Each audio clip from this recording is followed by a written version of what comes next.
Welcome back, folks. As you can see from the thumbnail, this is a race freaking reaction of Monaco Grand Prix that just happened in this weekend, guys. I'll be talking through the qualifying first and then going to the race.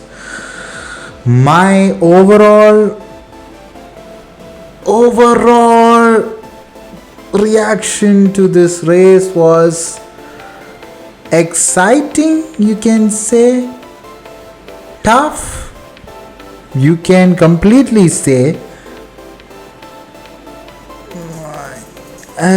boring as such.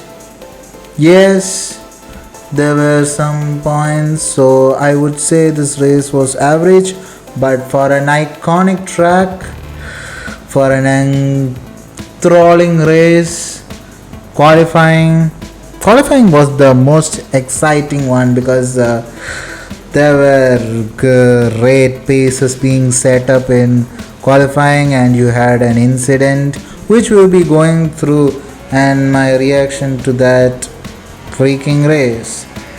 So guys, overall it's an average race, but I would say just above average because it was exciting.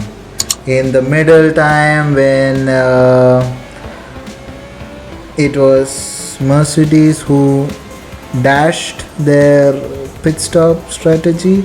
I don't know what happened. They are one of the most iconic people who go about with their strategy things and so on. So I was a bit shell shocked to see them in a very bad position. But let's go from quali. It was pretty interesting because in the quali first session itself, we had one major player or one future star not even putting a lap, which was Mick Schumacher. Mick Schumacher couldn't do it because he fucked up his, what you can say, lap in FP3, and it was the car was unthinkably destroyed.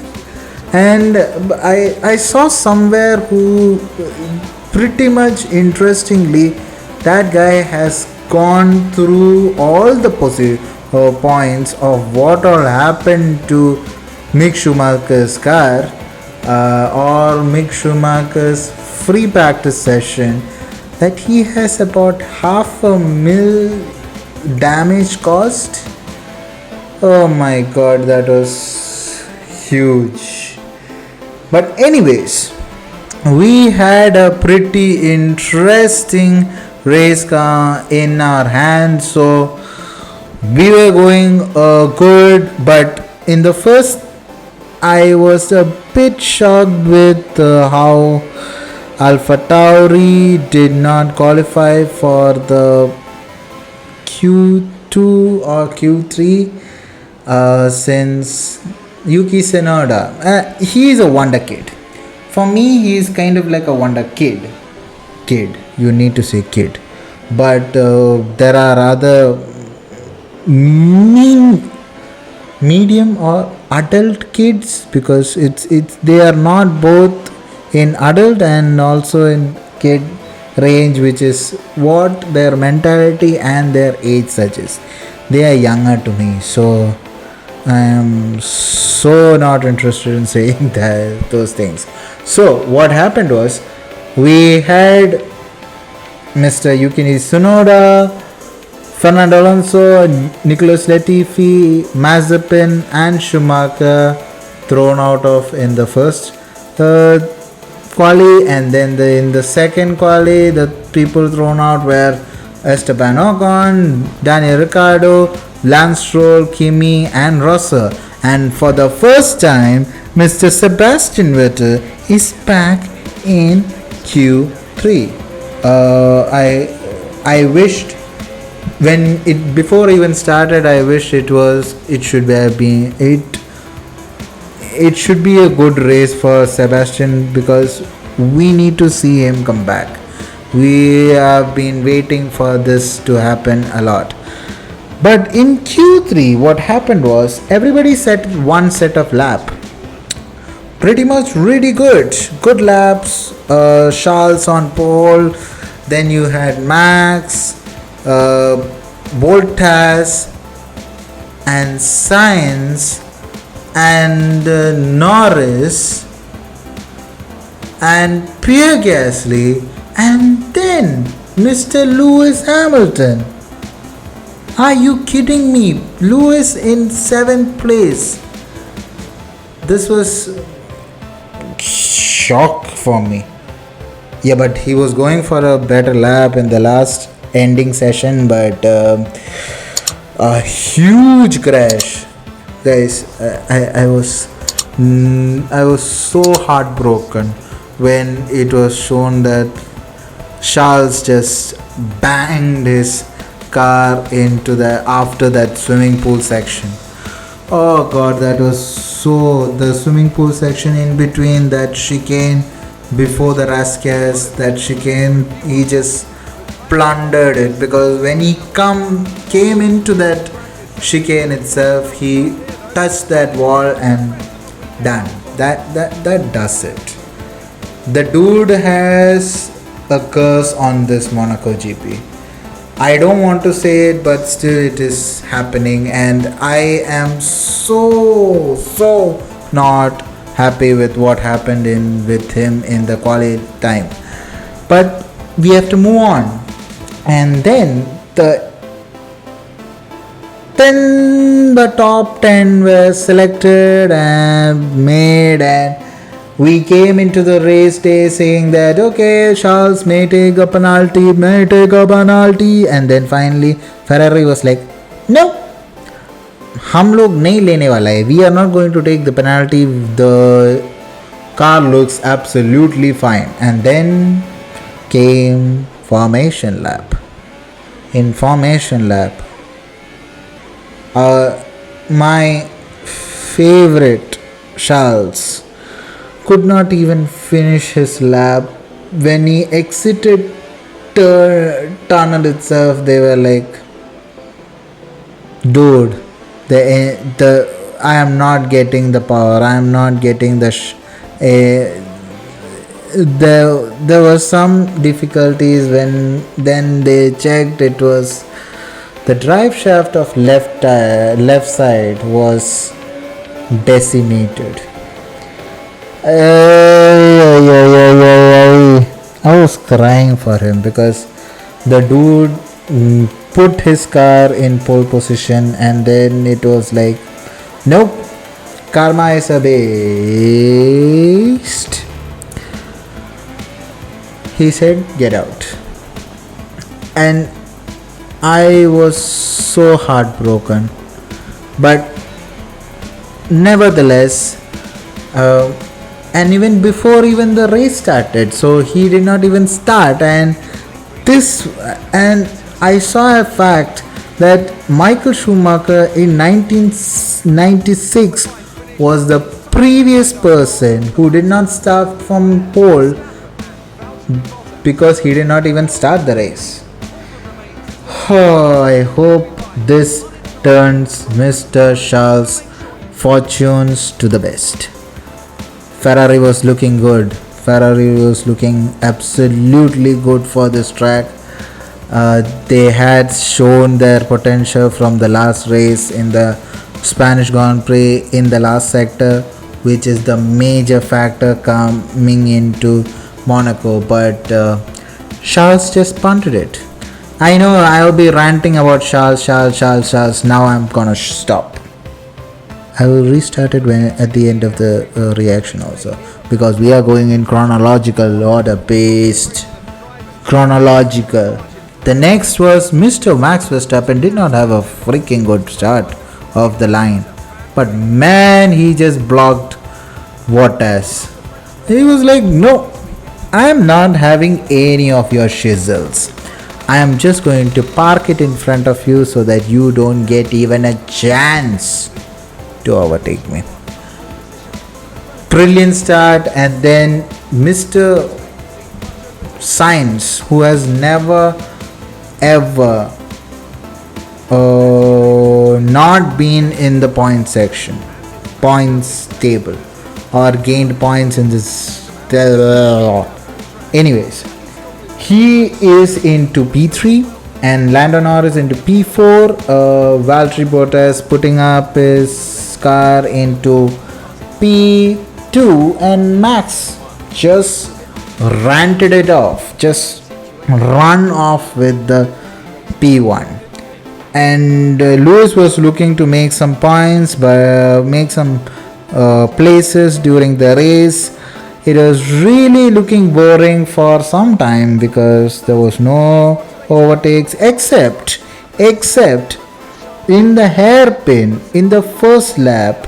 Mick Schumacher was Mick Schumacher to Mazepin was like, I'm not getting anything out of you, so I am better off overtaking you rather than keeping me behind you. So he in the hairpin had a audacious move. Mama, that was a Mamma Mia shot from Mr. So that into going into the first till the pits, there was nothing happening much. Everybody was catching up, but nothing was happening. All of a sudden, Lewis pits, and he comes out. He wanted an undercut on Perez and Vettel, but instrumentally, both of them on Pierre Gasly. But interestingly, after Pierre Gasly's pit stop, he still ended up being in front of Lewis. Lewis was freaking frustrated with this. And on top of that, Red Bull were on their bollocks, pitting Max at the right time, pitting Sergio at the freaking right time, because he gained freaking three positions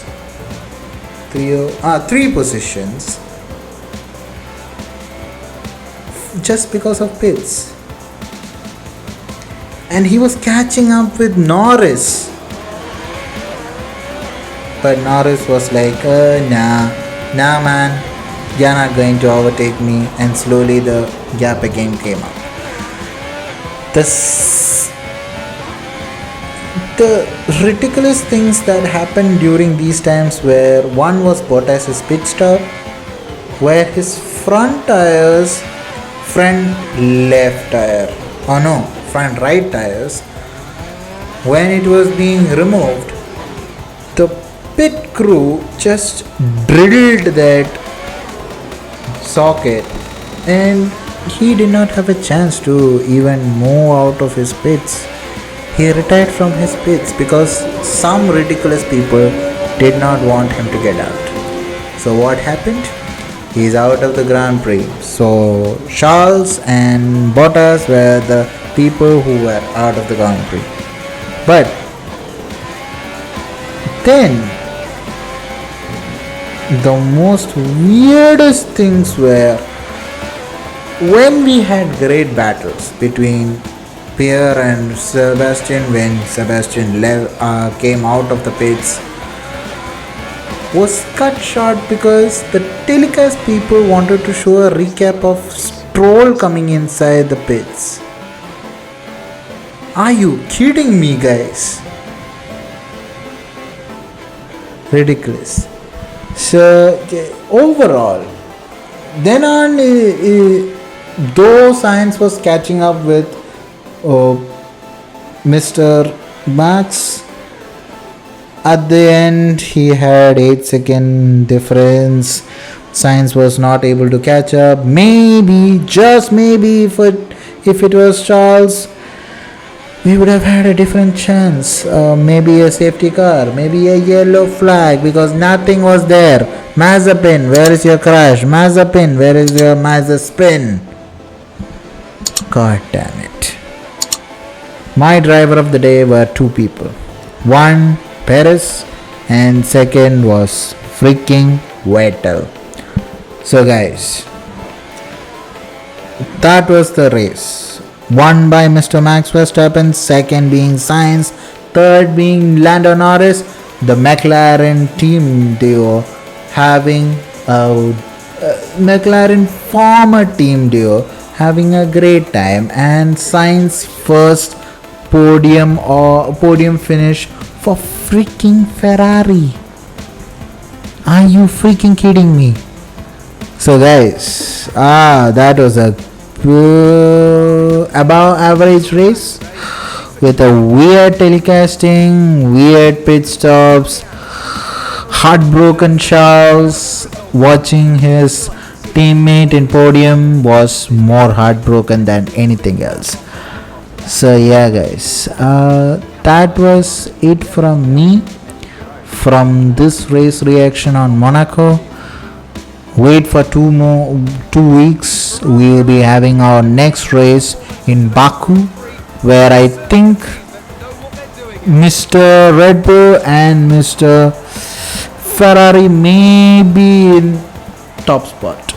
Let's see what happens. Guys, like, subscribe, share to my channel. You just need to look forward for my new contents. Shabakir, sayonara.